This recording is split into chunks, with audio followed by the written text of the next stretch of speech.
राज्यभरात सध्या मुसळधार पाऊस सुरू आहे आणि त्यातच देहूहून आणि आळंदीहून संत ज्ञानेश्वर महाराजांची पालखी आणि संत तुकोबांची पालखी पंढरपूरच्या दिशेने मार्गस्थ ठेवणार आहे।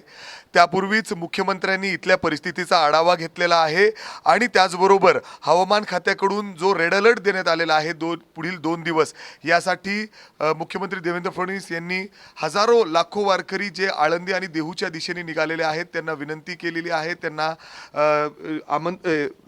आवाहन केलेलं आहे की तुम्ही आळंदीमध्ये येऊ नका, थेट तुम्ही पुण्यातूनच या वारीमध्ये सहभागी व्हा। आपल्यासोबत सध्या वारकरी आहेत जे आळंदीमध्ये पोहोचलेले आहेत, त्यांच्या नक्की काय भावना आहेत, सध्या ज्या पद्धतीने पाऊस पडतोय तुम्ही बघितलं इंद्रायणी नदीच्या जवळ सुद्धा जाण्यासारखी परिस्थिती नाही सध्या।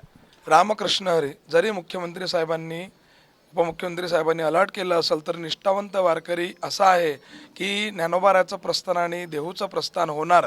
पाऊस जरी किती आला तरी त्या ठिकाणी तो वारकरी पुण्याला किंवा इतरत्व घरी थांबणार नाही, तो आळंदीला प्रस्थानला येणारच आहे आणि देहूला सुद्धा प्रस्थानला येणार आहे। बाकी मुख्यमंत्री साहेबांनी जो आढावा घेऊन अलर्ट केलेला आहे, बाकीचे लोक पुण्यावरून सार होतीलच, पण तरी मानाची दिंडी आहे, त्यांनी प्रस्थानला इथे यावंच लागल आणि वारकरी हा निष्ठावंत असल्यामुळे पाऊस किती आला तरी ते वारकरी इथं आल्याशिवाय राहणार नाही, एवढी गोष्ट पक्की। पुंडलिक वरदार विठ्ठल तुकाराम माऊली ज्ञानेश्वर की जय।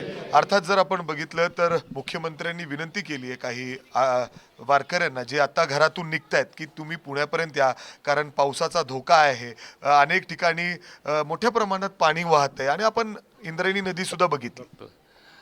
परंतु आता ही परंपरा अनेक वर्षाची आहे आणि अनेक वेळा असं घडलेलं आहे की पावसाने व्यत्यय आणला आहे, परंतु प्रस्थान हे कधी थांबलेलं नाही आहे। नाही तुकाराम महाराजांचं थांबलं, नाही ज्ञानेश्वर महाराजांचं थांबलं, परंतु आदरणीय मुख्यमंत्र्यांनी जे आवाहन केलेलं आहे तेही योग्यच आहे म्हणा, कारण शेवटी प्रत्येकाची सुरक्षता ही महत्त्वाची आहे।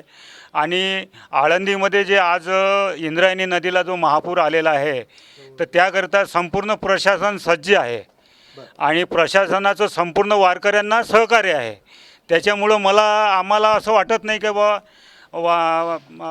पुरापासून वारकऱ्यांना काही भीती होईल म्हणून, त्रास होईल किंवा भीती परंतु जो संपूर्ण महाराष्ट्रातून जो वारकरी संप्रदाय येणार आहे ते जे आता आज निघणारे लोक जे आहेत ते कदाचित उद्या संध्याकाळपर्यंत पुण्याला पोचतील, म्हणजे परवाला ती 9 तारखेला माऊलींच्या पालखीमध्ये समाविष्ट होऊ शकतात।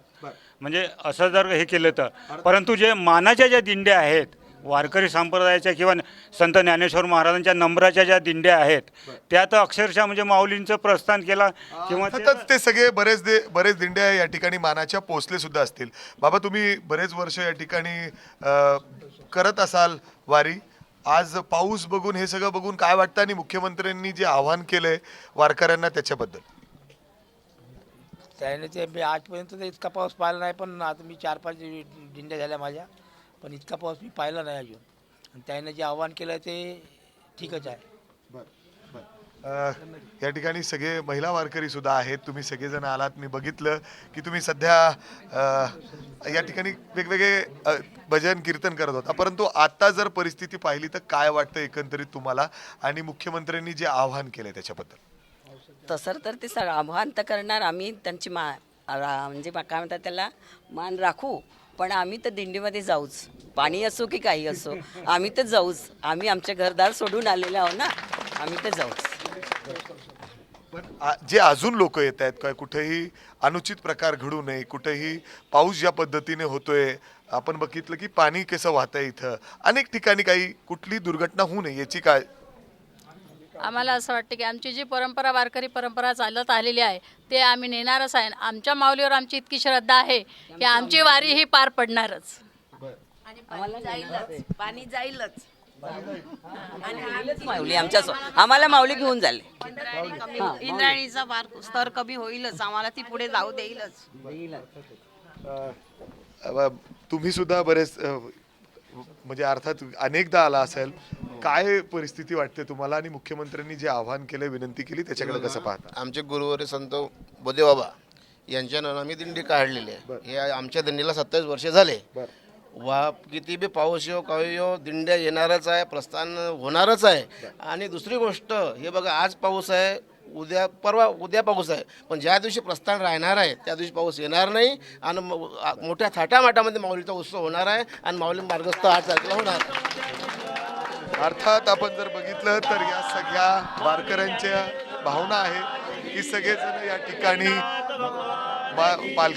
पालखीसाठी या दिंडीसाठी आलेले आहेत आणि अर्थात जरी रेड अलर्ट असेल तर प्रत्येकजण आपापली काळजी नक्कीच या ठिकाणी घेत आहेत. मुख्यमंत्री सुद्धा आव्हान करतायत, त्याला सुद्धा काही सगळेजण प्रतिसाद देतीलच, काळजी घेतीलच.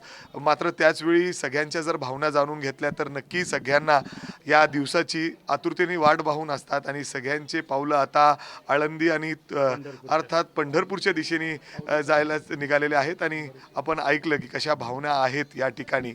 अर्थातच सगळेजण काळजी घेतील आणि मुख्यमंत्र्यांच्या या आव्हानाला सुद्धा हे सगळे वारकरी योग्यरित्याने प्रतिसाद देताना दिसत आहेत. कॅमेरामॅन अमोल गवाळेसह मी मिकी घई, ABP माझा, आळंदी. ABP माझा, उघडा डोळे बघा नीट.